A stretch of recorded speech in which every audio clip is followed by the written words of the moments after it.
Alhamdulillahi Rabbil Alamin. Bismillahi wassalatu wassalamu ala Rasulillahi. Assalamualaikum warahmatullahi wabarakatuhu. Formal ko na pong binubuksan ang pagdinig na ito. At ito pong inquiry on the policies of television networks and artist management agencies in relation to complaints of abuse and harassment. Ito po, ngayong araw na ito, nakatakda po na magkaroon pa tayo ng mga panauhin na magbibigay po ng kanilang mga karanasan at mga reklamo sa mga individual, sa mga tao na nagtatrabaho din po sa mga network. Sa amin pong pag-uusap, sa amin pong pagkasunduan, nagpasya po kami na cancelin lahat ang mga panauhin na ito. Sapagkat sa amin pong pagpupulong ng aking tatawagin po nating battery of lawyers, kasi hindi naman po ako lawyer, hindi din naman po ako liar, pero hindi po ako nagpapanggap. Sa amin pong pag-uusap, wala na pong maitutulong ang pagiging sensationalized ng paksa na ito. Kung hahayaan po nating magsalita pa ang mga nagrereklamo at hahayaan naman nating magsalita din pabalik yung mga inireklamo, mag-aaksaya lang po tayo ng pera ng taong bayan. Ang nais po nating gawin ngayon ay ipaalam po sa inyong lahat, sa lahat po ng nais na lumabas at magsalita, nandito po siyempre ang Senado para sa inyo, pero hindi po at the expense ng pera ng taong bayan. Hindi na po natin sasayangin pa ang resources ng taong bayan na magdidinig pa po tayo dito, paulit-ulit lang naman ang maririnig natin. Pero siyempre, hindi po natin iniisang tabi ang mga reklamo nito. Tayo po ay naglinang, hindi po ako. Kasama po ang mga naging panauhin nating mga abogado at kasama po ang ating mga abogado rin.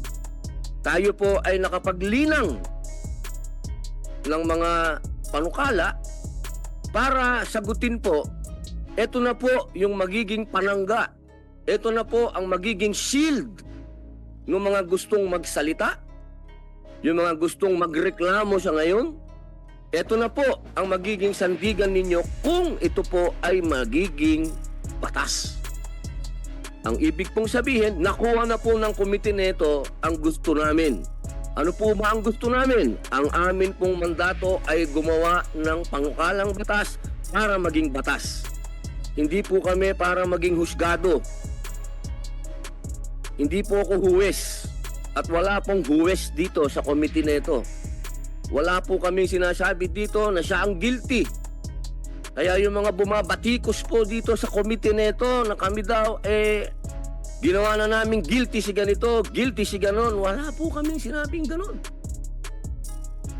Kami po ay gumawa ng mga batas, panukalang batas. At ito po, siyempre, ipinagpapasalamat po natin sa mga abogado na nag-research, nagsunog ng mga kilay, at ito po ay na-file na. Ito po ang Senate Bill number 2777. Ang panukalang ito ay naglalayong magbigay ng mas mabigat na parusa. Kasama po ang kamatayan. Yan, hindi pa nga po natin yan na isusulong pa yung death penalty, pero ito po ay naandoon na sa dating batas, pero hindi lang po ito inaakibat sa mga medyo meron pong diskriminasyon pagdating sa lalaki, wala pong ganito Ito po binabago natin. Ang panukalang batas na ito ay naglalayong magbigay ng mas mabigat na parusa kasama ang kamatayan laban sa sexual assault sa pamamagitan ng pagpapalakas ng kasalukuyang Anti-Rape Law of 1997. Layunin po nito na tiyaking hindi lang mas malakas ang ating mga batas, kung hindi mas gender responsive. Dahil parehas pong lalaki at babae ang biktima ng sexual assault. Kasama na po dito, siyempre po, ang ating pong ginagalang na mga LGBTQ. Sa ilalim ng panukalang batas na ito, ang reclusion perpetua hanggang kamatayan ay ipapataw kung ang rape ay ginawa na gamit ang deadly weapon o ginawa ng dalawa o higit pang tao. Ang biktima ay nasiraan ng bait dahil sa nangyaring rape. May homicide na nangyari sa pagtangkang rape. Ang rape ay ginawa kasama ang aggravating o qualifying circumstances sa artikulo. Yan po yung isang panukalang batas na atin pong nalinang. Ito po yung nasilip natin, na research po ng mga abogado na itong batas na ito medyo obsolete na po. Hindi po siya gender responsive. Kaya ito po ay palalakasin natin ng batas na ito para makinabang po dito ang mga biktima ng maging lalaki man o babae o LGBTQ. Ang Senate Bill number 2778, ang panukalang ito naman po ay may layuning i-professionalize ang talent management industry. Isa sa mga probisyon ng Senate Bill 2778 ay ang pag-require ng lisensya na epektibo ng 1 taon para sa talent management outfits galing sa Department of Labor and Employment. Hindi na po pwede, ibig pong sabihin, yung wala naman po tayong dinidiscriminate. Ang gusto lamang po natin, mawala na yung practice na yung mga nagiging talent manager o yung mga nagiging talent scouts po, hindi naman po nagkaroon ng tamang edukasyon man lang o seminar man lang kung paano po maging manager o maging handler. Hindi po pwede yung pinabili lang ng suka, magiging talent manager na ho o magiging talent coordinator. Hindi na po pwede yan dahil doon po nag-uumpisa. Doon po sa aming industriya, doon po nag-uumpisa lahat ang mga malulungkot na ganap patungkol sa sexual harassment and abuse. Sa ilalim po nito, maaaring mga siwa o magmay-ari ang mga media network ng talent management company. Ngunit, ang kumpanya ay ituturing na separate and independent entity. Ang media network rin po ay mananagot na magbayad ng danyos kung ang talent manager, kung saan ito may kontrata, regular employee man siya o hindi, ay na-convict ng rape, sexual assault, sexual harassment o violence. Ibig pong sabihin, meron na pong obligasyon ang media network po na mananagot din po sila na magbayad ng danyos. Opo, hindi po pwede na wala pong damages. Hindi po pwede na ang media network ay hindi po wala silang parte kung yung pong inireklamo ay makonvict. Ito po, ito po yung pangatlo. Senate Bill number 2810. Ang panukalang ito ay naglalayong taasan ang mga multa sa mga lalabag sa sinasaad ng Safe Spaces Act or the Bawal Bastos Law. Ito po'y binasa ko, napakaganda po ng batas na ito.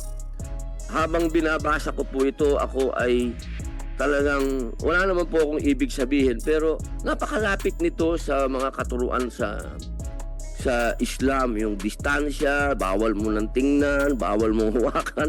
Nakakatuwa lang po, ay iniimbita ko po ang mga taong bayan natin. Basahin niyo po ito. Talagang ito, kailangan po nating malaman ito dahil bawal na po si Casanova ngayon.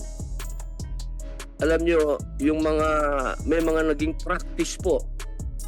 Hindi lang po ito practice ng mga kalalakihan, ano? Pati po ang kababaihan, meron na po talagang nakasanayan. Dahil sa, alam nyo, ang henerasyon natin, iba't iba umiikot ang henerasyon. Ang henerasyon ngayon, iba na sa henerasyon namin. Marami doon sa henerasyon namin na hindi mo na pwedeng gawin ngayon. Dahil lalabag ka na rito sa batas na to. Kaya dapat po magkaroon tayo ng malawakang pagpapaliwanag dito sa batas na ito. Ito po ay tugon natin sa mga pahayag at patotoo na hindi iniinda ng mga kumpanya ang maliliit na halaga ng multa na nakasaad sa ating kasalukuyang batas. Nagdagdag din po tayo ng exemplary damages mula sa mga employer kung magkakaroon ng conviction sa mga nakasuhan ng harassment sa lugar ng trabaho. Kasalukuyan po ay binubusisi rin po namin ang posibilidad ng pagpapataw ng danyos sa mga employer ayon sa law on torts. Bukod po rito, patuloy ang aming pakikiugnayan sa kagawaran ng hustisya upang mapag-aralan po ang maaaring pagbabago sa ating revised penal code na nabuo pa noong 1930s. Gayon din po sa ating Family Code of 1988. Ito po yung sinasabi ng maraming kababayan natin, bakit daw po tayo napunta na dito sa Revised Penal Code at sa Family Code. Alam niyo po, hindi po tayo pwedeng pagka nababanggit itong mga code nito, hindi po natin to pwedeng isawalang bahala. Dahil ito pong mga code nito, ito po ay dito pa rin nagbabase ang ating mga huwes. Kung ito po ay ginawa pa noong 1930s, may goodness naman, no? Mag 100 years na po ito, ilang taon na lang. Siguro naman, obvious naman po na dapat na po natin ito talagang bisitahin muli at yung mga nakasaad po dito, pag-retire rin na po natin. Gumawa na po tayo ng mga bagong penal code at family code. Natutugma po yan sa panahon natin ngayon. Alam nyo, nakakatawang isipin na pinagtatalunan ito hanggang sa ngayon kung kailan babaguhin ito. Pambihira naman, no? Gustong-gusto nating umusad pero ang tagal nating magbago. Pero maganda naman ang balita dahil ang sabi po ng DOJ, nung kausap natin sila, meron na pong mga hakbang para itong mga code na ito makasabay na po sa panahon ngayon. Nakakalungkot pong isipin pero naniniwala po ako na nakapag-commit sa atin ang DOJ na makikipagtulungan po sa ating opisina para magawa po natin ng pinakamabilis na ito pong mga code na ito ay mabago. At siyempre po naman, bilang panghuli, tayo po ay nagpapasalamat din sa Office of the Court Administrator po ito ng Supreme Court sapagkat napag-usapan din po natin ng pagdinig na pag-aaralan po nila na magkaroon ng korte particular po na tatalakay sa mga kaso ng sexual harassment doon po sa workplace. Yun po ang ating pakiusap sa kanila dahil sa ating pong paniwala.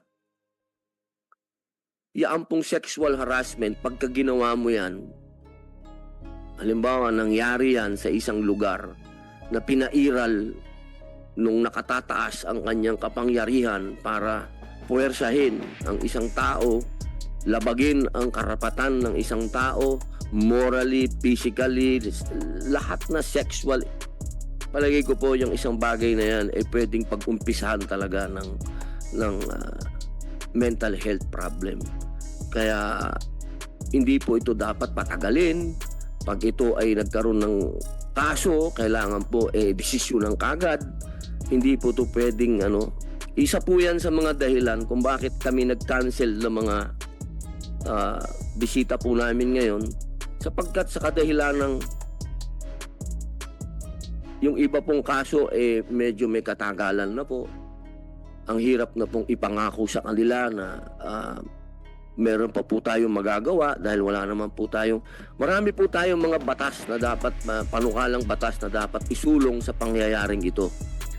Para po yung mga katulad po niyan ng mga cold case, yung mga tinatawag na matagal nang nangyari, ngayon bubuksan, ngayon irereklamo yung isang tao, yung inireklamo meron ng pamilya o yung inireklamo, mapakabigat po ng usapin nito. Pinagmumulan po siya ng napakadaming, nagiging sensationalized po siya. Kaya nagdesisyon po kami na ito na lang. Meron na tayong mga batas na panukalang batas, ito na. Igawin na natin to, i-file na natin ito at mapunta sa mga komite katulad ng Committee on Justice o mapag-aralan doon para maging batas at mapigil na po kung ano man yung mga mangyayari pa. Yung mga nangyari na ng matagal na, tingnan po natin kung anong panukalang batas ang pwede nating malinang para maharap po yung mga reklamo at mga karanasan nitong mga taong gustong magsalita ngayon. Titingnan po natin, pero sa ngayon, sa ginawa po namin pagdinig, yan po yung mga batas na aming panukalang batas na aming nalinang.